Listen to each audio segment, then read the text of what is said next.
சீதத்துள் திணிக்கும் தேனே அணிவல உள்ளத்தே ஆனந்த கணியே அம்பலம் ஆக பெய்வல தெய்வ கூதுவந்தாயை தொண்டனே விளங்குமா விளம்பே தொண்டனே விளங்குமா விளம்பே மண்ணிடத்தில்லை வளர்கணம் பக்தர்கள் பஞ்சக போயகல பொன்னிசை மண்டபத்துள் உள்ளே புகழ்ந்து குமணியெல்லாம் விளங்க அண்ணனடை மடவாள் உமை போர் அடியோ முத்து அருள் புரிந்து பின்னை நிரவி ஹரித்த நெறி தந்த பித்தக்கு பல்பலாண்டு குருதுமே பித்தக்கு பல்லாண்டு குருதுமே. 10ஆம் திருமுறை.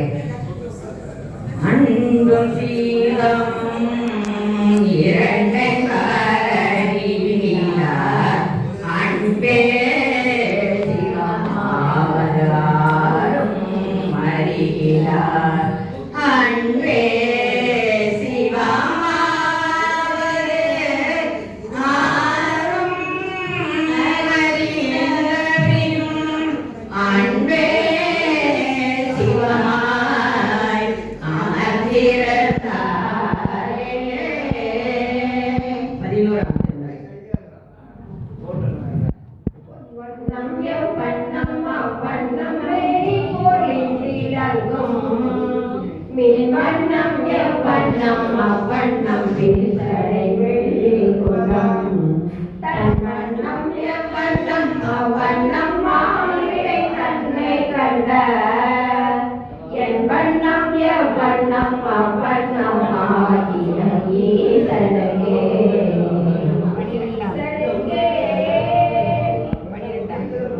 உலகெல்லாம் உணர்ந்து ஓர கரியவன் நிறப்பெழாவிய நீர்வடிவே அழகில் சோதியன் அம்பலத்தாருமான் மலர்ச்சிலம்படி வாழ்த்தி வணங்குவான். 12 திருமுறைகள் நிறைவாயிடுச்சு. இதெல்லாம் வேற ஒரு நேரத்துல இதெல்லாம் விளக்கமா சொல்லலாம். இப்ப டைம் இல்லாதனால நாங்க அப்படியே போயிட்டே இருக்கோம். அடுத்து தென்னாடுடைய சிவனே போற்றி எந்நாட்டவர்க்கும் இறைவா போற்றி. அடுத்து நம்ம சிவபெருமான கொண்டாடியாச்சு, போற்றி பாடணும். அடுத்து அம்பாளை பாடணும். கல்லையா